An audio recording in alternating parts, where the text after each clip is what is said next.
Prime-time local news, serving the Lakeland and Midwest regions.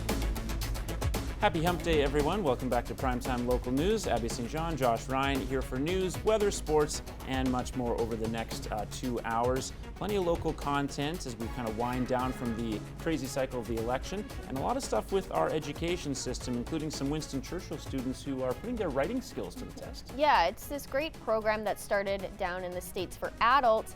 Now it's become an international thing throughout November, and kids are now, the youth are getting involved through a young writers program that this group has started. Yeah, we'll have more on that story, thanks to Abby St. John and others, but first we're going to go down to Eric Bay. He was on location earlier at the Marwayne Ag Fair. Thanks, guys. Well, today we have made our way out here to Marwayne, and they have tons of stuff here happening coming up that we are going to check out. As you can see, they have the Fall Supper happening this weekend, but not just the Fall Supper, tons of other stuff to go on as well with their Ag Fair coming up, and also some Christmas things going on here that you will be able to check out here very soon.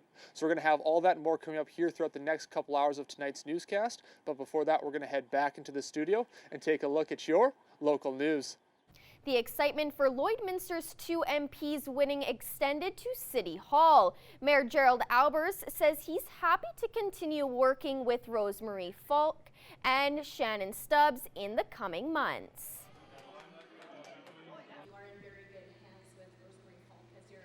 We've had a great working relationship with both of our MPs. They very much appreciate and understand our city as the bi-provincial city, and I'm looking forward to having more conversations moving forward with them. In addition to the working relationship, the main focus is making sure the concerns of Lloydminster residents are heard. I'm very gracious and humbled for the support from the voters of Battle for Lloydminster to send me back to Ottawa to continue fighting for everything that Conservatives said that we're going to do. Our work is cut out for us now, fighting for Alberta and fighting for Western Canada, and I know that that's what the people of Lakeland want me to do, and so I'm raring to go to get at it. Even though they may be sitting in the opposition benches as it appears today, certainly they'll be carrying the message for Lakeland and Battle for Lloydminster to Ottawa very clearly. Mayor Albers was elected in 2016 between the elections of the 2 MPs. City Council received the Fire Department's quarterly report at the GPC meeting earlier this week. The report focuses on operations, fire prevention, training, project updates, and community relations. Some of the information that stood out to Council included nearly 160 calls for service and an increase in false alarms, the latter of which is being examined. A scenario where you get so many strikes, and then after that there's a fee that comes with it because there's significant cost to those false alarms, the paid on-call volunteers and getting everyone out there on scene, and yeah, there's some concerns around those things, and there's something that will be addressed in our fire master plan. The number of false alarms may be due to ignorance rather than mischief. Those that have, structural issues or alarm system issues and they're not dealing with them, and that's causing, multiple call outs for the same property. So that's something that we want to keep an eye on and make sure that there's not a disproportionate effect on residents overall. This will be addressed in the Fire Master Plan in the coming months. Entrepreneurs can have a space to share ideas with Small Business Week going on now. This week allows small business owners from across the Lloydminster area to meet up and share their own personal startup stories. One of the more intimidating parts for new business owners is trying to build a network. As organizations and the community pulls together and we support our small businesses, whether it's through sharing Facebook posts or going in and spending some of our local dollars, it's important that a small business person feels like they are appreciated for the contributions that they make to our community. Small business owners often struggle with trying to find a place within the community. Startup Lloydminster has 35 mentors to help guide new business owners. Their goal is to make sure that all small business owners feel appreciated.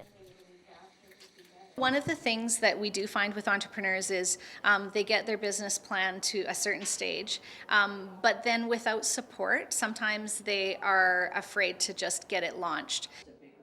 Small Business Week also continues with an awards ceremony Thursday night. Back in September, a group of photos went viral of Lloydminster seniors giving advice to younger students. which then went back to a class at Father Gorman's school, who gave advice back to the seniors. Then came the day where the two groups finally met. Our Jasmine King has more. The students headed down to the seniors' home to meet the seniors who they had received advice for the new school year back in September. They spent time getting to know each other and talking about their own school experiences. Initially, the first week of school, we connected with the seniors and they gave us some great advice and we replied. But we wanted to take it kind of one step further and meet them in person. So we've had the opportunity to come here today and get to meet all of them, which has been awesome. The photographer of the two photo sets, Jason Whiting, is glad to see the two groups get the chance to come together. Photography project took place. You know, I was not hoping or didn't expect it to turn into something long term, but here it is. We've created some new relationships. We've created and fostered some relationships, and it's exciting to see it come full circle. When the seniors originally took part in the advice swap, they didn't think it would reach as many people as it did, but they were glad they got to impact at least one student. It's really honoring to them that they're allowed to do that somebody would take that advice to heart, that it actually made an impact on somebody. So many of them said to me, if we can affect one student, make an impact, that's all we ask for. And now they're full of a classroom of kids that they've made that impact on, which is really cool.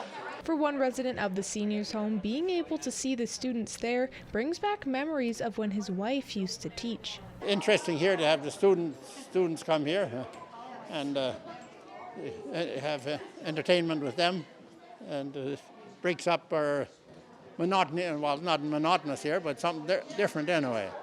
It's very interesting to have the students here, because for me too, it's a little more interesting. Plus, my wife, she was a school teacher too, so. As the students made their way to the home, some of them weren't too sure what to expect once they got there.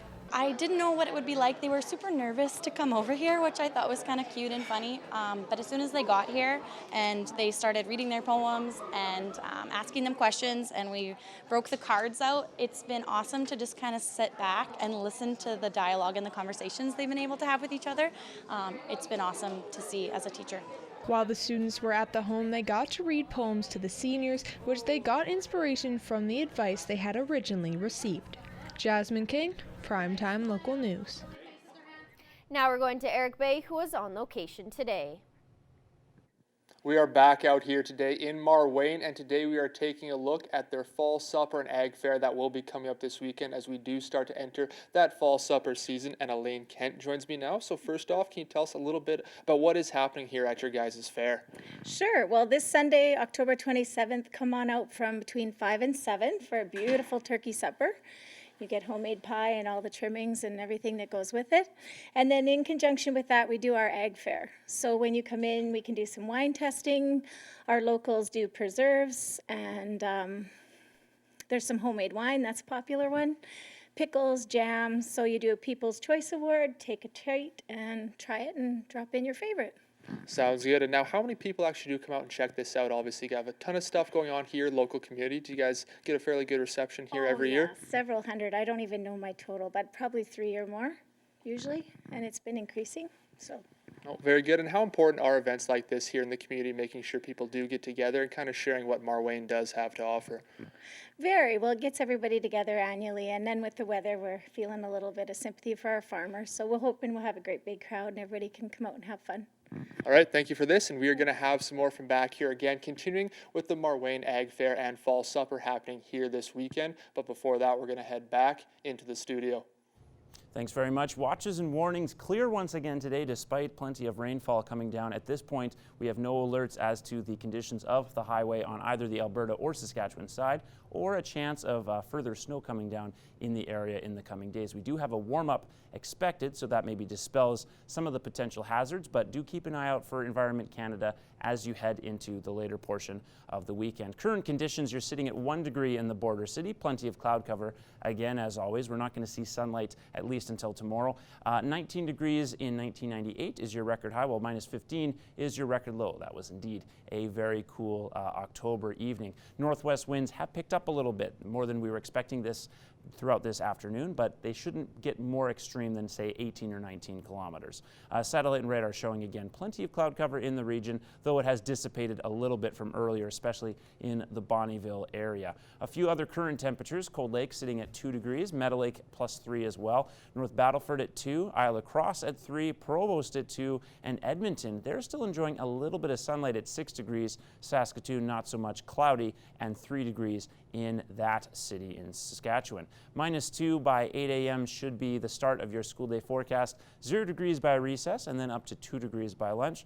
Wind cool is out. It will be +5, but it won't feel like +5. A few winds and plenty of cloud cover bring away about any chance you have at much heat. Your 3-day forecast here: 7 degrees for the high on Thursday, -5 for the overnight low, then 12 degrees and a low of 1 on Friday, but there's a strong chance of precipitation amidst some small periods of sunlight. Wind shifting from the southwest to the northwest by Saturday, -1 the temperature there with a low of -3, plenty of overcast skies, and keep an eye out again for alerts on Saturday, Sunday when it comes to snowfall. That's been your 3 days. We'll have your 7-day later on in the show.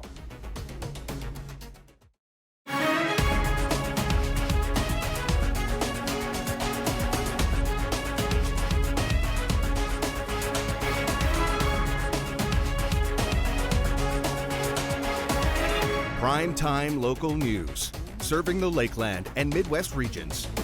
Welcome back. Well, the month of November is National Novel Writing Month, which started out as a writing competition for adults, has expanded to young writers. In this week's Beyond the Classroom, we take a look at a young writers club that allows them to express themselves through their writing. To take part in the National Novel Writing Month competition, adults have to write no shorter than 50,000 words in a month. And about 10 years ago, they expanded the competition to youth through the Young Writers program. We started officially about 4 or 5 years ago when the beta program came out. I was one of the teachers who answered the call when they said, hey, any educators want to try this out? And we did. And we've had kids everywhere from grade 1 to grade 6 taking part every year in this competition and meeting their goals. The nice thing about the Young Writers program is that the students get to choose their own word count goal to reach in the month. And they do give a list of suggested word counts. Grade 1's 100 words, 200 words maybe in a month, which is really tough. That's a page of writing for a grade 1, and that's hard. But that is a good challenge for them, all the way up to 1,200, 2,000, sometimes 8,000 words as they go up in the grades. So it does give the kids a benchmark that they can aim for. Naomi Brand has been a part of the Young Writing Club since she was in grade 1. In grade 6 now, she has seen her writing improve throughout the years. We do a lot of writing in class and in the club, so you really get to explore a lot with different ways of writing and how to make it better.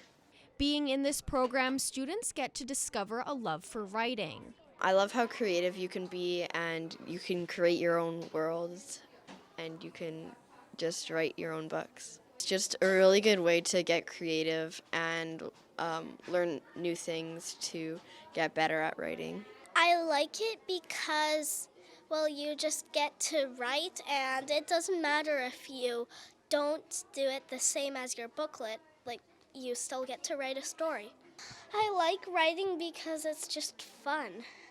The students will begin their writing on November 1st, and that's it for this week's Beyond the Classroom. Talk with faculty and students, participate in hands-on activities, and learn how you can take the lead at Lakeland's Open House, October 25th and 26th at the Vermilion and Lloydminster campuses.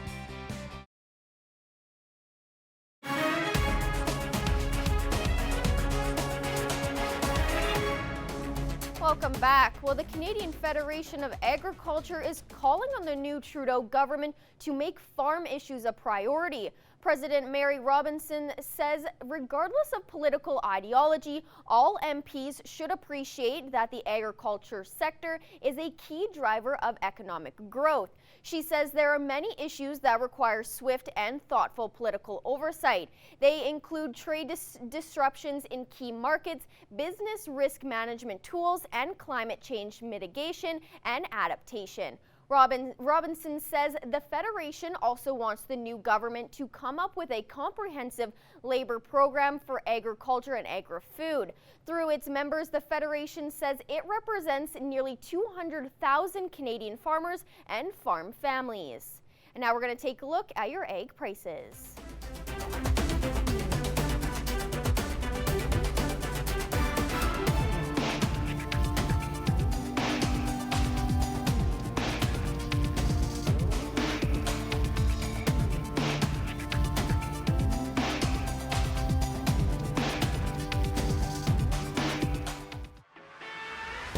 We're a part of less than 5% of Canadian auto body shops and Lloydminster's only locations with certified collision care recognition at City Centre Auto Body. This past weekend, the Lloydminster and Area Archery Youth Centre hosted their annual sign-up day. The day helps promote the sport throughout the area, and our Evan Kenny has more. While some people think of archery as a way to hunt, others think of it as a leisure activity or sport. My favorite part is coming out here and just having some me time, but I also love talking to newcomers and just people see how much they progressed, and I just love seeing how other people shoot. From old to young, all ages took part in this past weekend's event. Kids as young as 5 years old can pick up a bow. Well, I guess I just saw someone shooting and I thought it would be cool to try it, so I tried it and I loved it.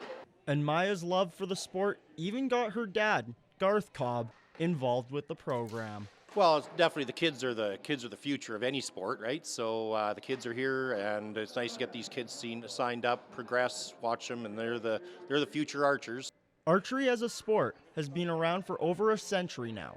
Archery was first in the Summer Olympics and the 1900 Paris Olympics.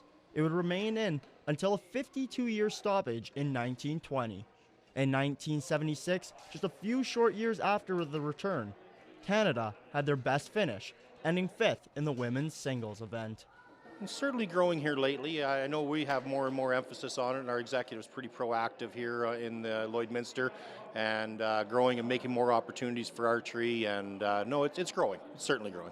With archery being one of the biggest up-and-coming sports, I thought I had better learn how to shoot. Vance Randall, one of the coaches at the center, gave me a few basic tips. You don't want to grab the bow. You don't want to hold it onto it like you're holding on to your dear life. You want to have a nice open hand, and it just sits in there. So you start with your feet. Across the line, you're squared up. Your shoulders are square. Your arm is straight out, and you make a T, as in here. And when I stepped up, not as bad as I thought I would be. The range has free time for the public once a month and will host another sign-up day later this year. Evan Kenny, Primetime Local Sports. Now we're going to Eric Bay, who is on location today. Once again, we are back out here today, making the trip out to Marwayne, checking out what is happening here over the next few months. And now I'm joined by Mayor Cheryl Eklund, and you guys have a Christmas event here coming up very soon. So can you tell us about that?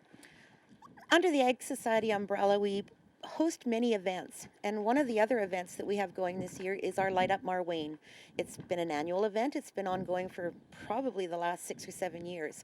So what happens is we have great big fire pits outside on Center Street. We close the road off, hot dogs, hamburgers, marshmallows, all those things, hot dog sticks, that brings everybody out, and the young and the old, out to partake in that event. So also what happens is Santa arrives on the fire truck, and the kids get to greet Santa and meet him. We have our senior center that's open to the public if they need a place to drop in and get warm. So it's just one more event that goes on that the Ag Society is proud to host for the village of Marwayne and all the people. And now you mentioned that, tons of stuff for the kids to do, and obviously Christmas time's a pretty big time for those kids. So how important is it to get the kids out here in the community and having a good time here at coming Christmas time? It's important to see the kids out there, and it surprises me how many show up no matter what the weather. But it's nice to see them. It's nice to get them out of the house, have them be part of the community, and it's nice that their families know that we have events going that will appeal to all. And now if people do want maybe some more information on this event or anything else coming up, how can they find that info? They can call the village office, 780-847-3962, and they'll pass on the information. There's a newsletter that's going out right away that's available on the village website also. All right, thank you for this, and we are going to have some more from back here again, continuing with everything that is happening here in Marwayne, everything you need to know, check out here as we do get into that Christmas season, a little colder, and also with that fall supper, checking out what the Ag Society has going on. But before all that, we're going to head back into the studio. Thanks very much, Eric. You can see here slight clearing overnight once again in the region, but we get cloudy as soon as we hit the morning. Basically by 8 or 9 a.m. we shouldn't see any sunlight in the sky, though we actually might have a few chances of sunlight a little bit later on in the day, and that could continue on into Friday as well, despite a chance of some showers coming in from the west coast. 24 hours we'll see a quick drop in temperature, obviously down to -2 by 10 p.m. tonight, but we'll get back up to the plus temperatures in not a short amount of time. So -4 by 4 a.m., but by the time you head out to school, it should be right near zero, and then we'll get into +2 by basically noon this afternoon. A 48-hour wind chill, obviously, you can see there will be an effect because we have 15 or more kilometer winds coming in. It will affect the temperature by at least 3 or 4 degrees. A few national temperatures to point out quickly. Edmonton still enjoying some sunlight at 6 degrees. Vancouver 10 degrees. No such sunlight there. They've been cloudy basically for the past month. Winnipeg 2 degrees. Toronto at 11. 7 in Quebec City and 13 in Halifax, where they are experiencing some rainfall. Here in our region, Vermilion, Marwayne, St. Paul, Bonnyville, most of the region really sitting at 2 degrees. Again, 6 in Edmonton is one of the lone standouts there. 3 degrees in both Meadow Lake, St. Walburg, and in Green Lake on the Sask side, while the rest of the province a little cooler. Once again, 2 degrees in Maidstone and 2 degrees also in North Battleford, which will drop to -3 overnight. Outside chance of some flurries coming down as the wind stays largely out of the west. 7 degrees for tomorrow's high. Could see some moments of sunshine, but a lot of cloud cover once again. Wind picking up quite a bit in that region. Southwest winds of around 17 kilometers on average. 2 degrees in Cold Lake, -4 for the overnight low there.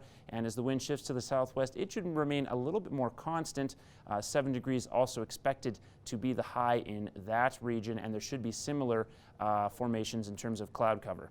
And in Lloydminster, again, we're now down to +1 rather, with wind coming out of the north-northwest. A shift to the southwest will see basically a pickup back to what it is now. So 18 kilometer winds will dip a little bit overnight, then back up to 17, 18 kilometers per hour tomorrow. -5 the overnight low, and +7 for tomorrow's high. And we are expecting a warmer Friday afternoon despite a 71% chance of precipitation on the afternoon. +1 for the low. Unfortunately, after that, we're right into wintry temperatures. -1 on Saturday and Sunday, and the lows get continuously cooler for the next couple of days afterwards. -5 on Monday with a low of -9. -6 Tuesday, low -12. And it warms up a little bit on Wednesday once the sun comes out from -1 rather, but the wind out of the southwest, or the South Strait rather, will still be relatively cool, 15 kilometers per hour, so it'll still feel like it's around -6 degrees. That's been your 7-day forecast. Question of the day coming up next. Back here once again today out in Marwayne, talking everything that is happening here, and there's tons of stuff going on here over the next few months. And now Todd Haynes joins me, and so all this stuff is being put on here by the Marwayne Ag Society. So first off, can you just tell us a little bit about the Ag Society here in Marwayne? Yeah, the Marwayne Ag Society is a pretty active ag society, and partly because we organized in we call it an umbrella group. So we put all the groups under the Ag Society in 2011, and we kind of reorganized ourselves a little bit and asked everybody in the community basically to become a member. But primarily we look after the facilities. So the primary facilities are the arena and the curling rink and the hall and the ball diamonds. And then we're loosely connected to the Lee Park Rodeo, and then the arena puts on the PBR. So 2 really big events in Marwayne, the PBR and the Lee Park Rodeo. And now speaking of those big events, you have another one coming up at Christmas party actually, so can you tell us a little bit about that? Yeah, so at Christmas we always have what we call a Christmas gala, and we have have a live band coming in, the Prairie Dogs, the local band, come and play some live music. And this year we're changing it up a bit. We're having a Vegas-style Christmas. We're having some gambling games, some pre-games before the dance starts, and just for fun. And there'll be some prizes won and some chance for the community to get together. So it's fairly late this year. We're going to have it right before Christmas, so it's going to be almost December 21st on the Saturday. So it's tickets are really quite inexpensive. It's not really we plan it as not a fundraiser. It's just for fun and to come on out and enjoy with your community. All right, thank you for this, and we're going to have some more from back here again in Marwayne, checking out everything that is coming up here over those next few months. But before we do get to that, we are going to throw it back into the studio.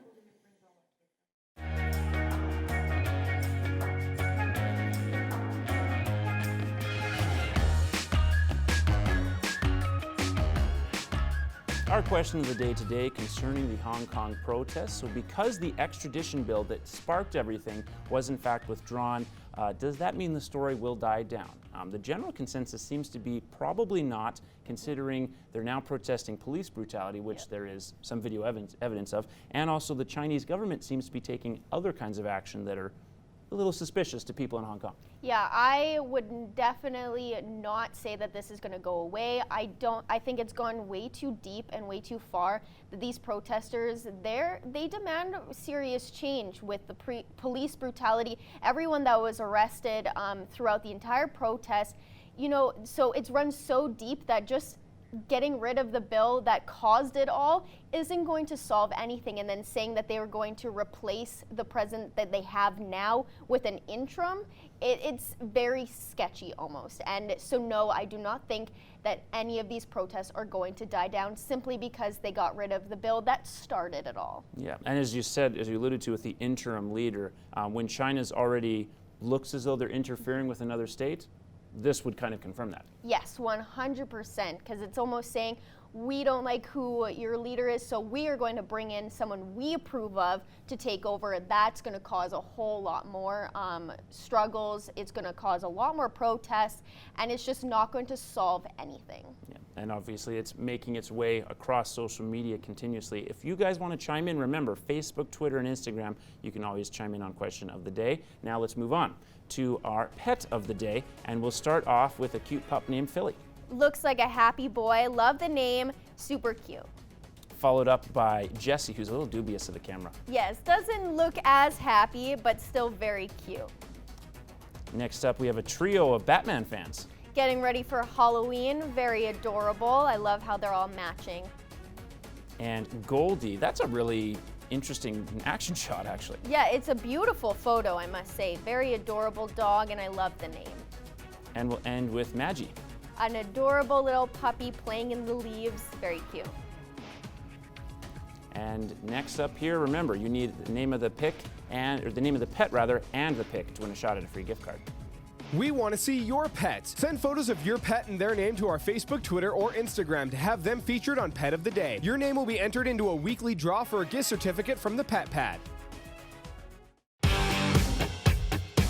My favorite part about living on a farm is just getting my hands dirty and watching things grow, and every day is something different.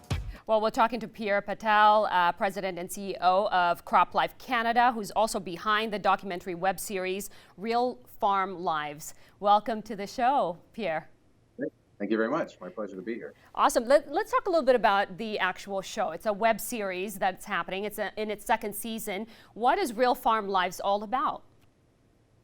Well, it's really an opportunity for the average Canadian who may not have a direct relationship with farming and farm families to delve a little bit into the daily lives of farmers that are growing their food on a daily basis. So it's a great opportunity to hear directly from those families what it takes to grow crops and some of the challenges they have.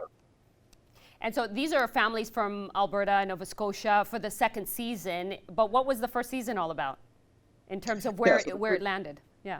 Yeah, so the first season featured a farm family from Saskatchewan and two families from Ontario growing all different types of crops. And then, like you said, this year we've got a a family from the Annapolis Valley in Nova Scotia, and from just near Calgary in Acme, Alberta. Lots of stuff that you guys are talking about in terms of technology to farming and all the new generations that are doing this. What is the response that you guys have had in terms of farming, even in, maybe Toronto and Ontario? I mean, there are different cats over there. So what was the response there? Yeah, for sure. I mean, I think obviously there's a lot of misinformation, misconceptions about agriculture and farming, and especially in urban areas where there's that lack of connection to agriculture. And so when they realize that these big farms that are using this big equipment are just average families with children and parents and trying to do the same things that they are, and I think it really helps build a connection to agriculture, and it also dispels some of the myths around. So when you see that a family is taking care of the land so that they can pass it on to the next generation, some of the concerns around environmental stewardship and what the products they're using to grow the food, that sort of diminishes, the concerns diminish, because they realize that they're in it for the long term, and they want to pass that farm on to the next generation in as good or better condition than what they got. Wow. A lot of farmers, obviously, even here in Lloydminster, we know. What are some of the things that you can tell me in terms of, a lot of people have changed their diets, are very savvy in terms of what kind of foods they're eating now. Has farming become more, has it geared more towards that in terms of using pesticides and other things that we talk about? I think you talk about it in your documentaries as well, too.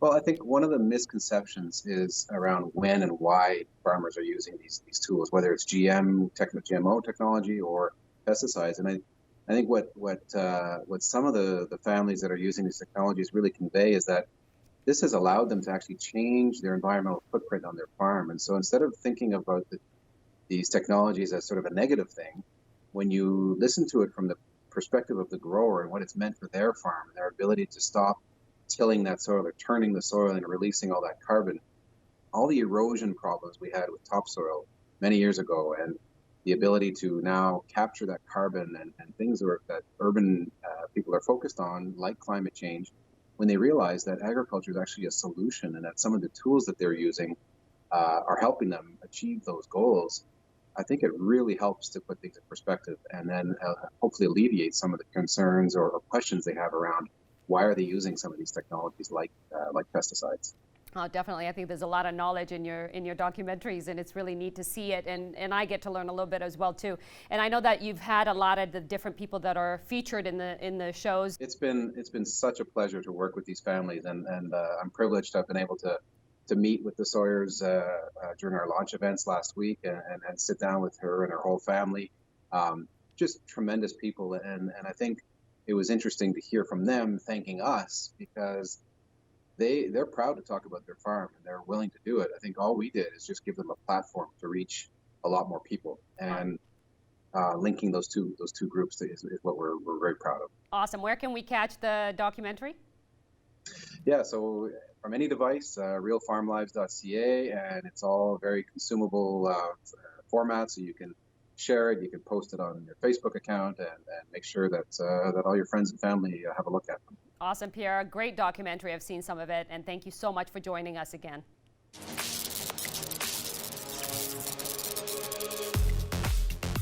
Hey, it's Justin Marshall from Hot 101.3 and Boom 95.3 around the Lakeland. And here's what's happening around the Lakeland. In Cold Lake on Saturday, we're having a Halloween party here at the Tri-City Mall. A bunch of the merchants getting together to do a bunch of fun stuff.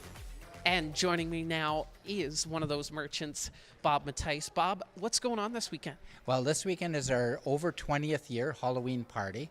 It's indoors, so regardless of the weather, it's going to be great. Come down, there is Halloween photography by Burden Photography, D&G DJ services playing music. We have a balloon artist, a tattoo artist, and then at the end at 1 o'clock we have a Halloween candy parade. So judging for the best costumes, and yeah, just a good time inside, lots of fun. You can get more details on that fun, facebook.com/hot1013fm. And speaking of hot, we're giving away a $10,000 hot tub. You can get extra ballots by coming down there here that day. Bob, why do you do this? Well, the mall's always been a host for a number of events, whether community registration, the election, etc. So it's a nice, easy, weather-controlled place to come in and do whatever you need to do as a community. Really appreciate your time, man. Thank you. Good luck with everything. 11 to 3 on Saturday. Come on down to the Tri-City Mall.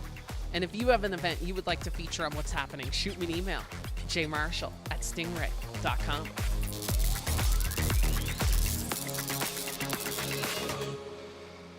We take pride in knowing that this is a safe, sustainable product that we're shipping all over the world to feed millions of people.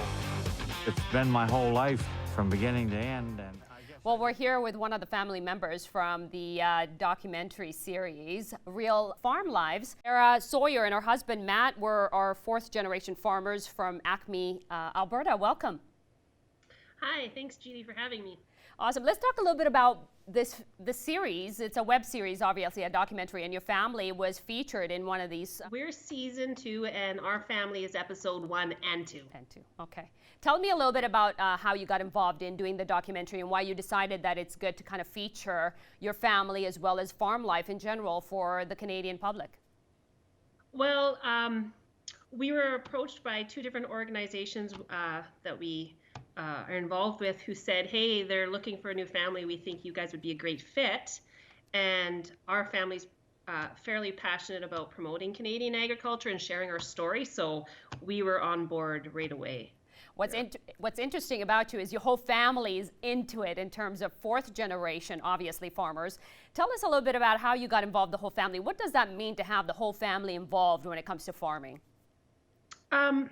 It's special and it's wonderful. I mean, Matt's dad is still actively farming, so he gets to have that relationship with his dad. And then for us, having our kids have that interest right now is, I mean, that's the dream right there, that your family farm is going to continue, you know. So. And hey, kids don't like being part of, you know, their parents, whatever their parents are doing in terms of work and stuff like that. So you're pretty lucky to have your kids with you. The next generation, obviously, they love different things. New technologies have come up and all that kind of stuff. And I know in the episodes you guys talk about that. How important is that for your kids to be part of that, and for you too, to kind of get with the new technologies that are happening in terms of farming? Well, and that's kind of the premise of the Real Farm Lives web series, is we're trying to show all the technologies that are being used on farms today that we need to provide the food that everyone's going to consume. I mean, without these technologies, we wouldn't be able to grow as much as we do. So, I mean, that's what the point was, to highlight the challenges we face as farmers and the science technologies that we use to map them.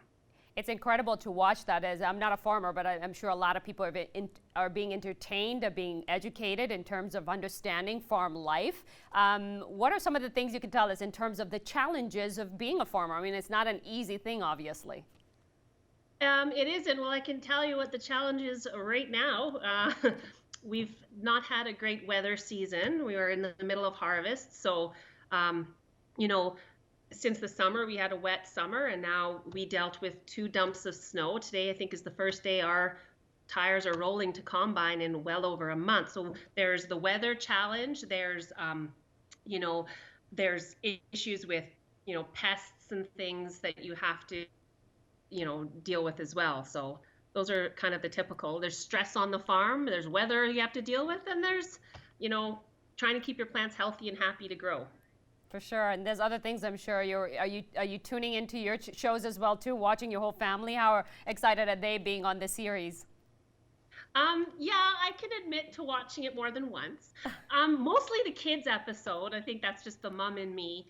I was really proud of how well they represented themselves and the farm, and I loved hearing their perspective because I wasn't there when they were filming the children's section, so I liked seeing what they had to say.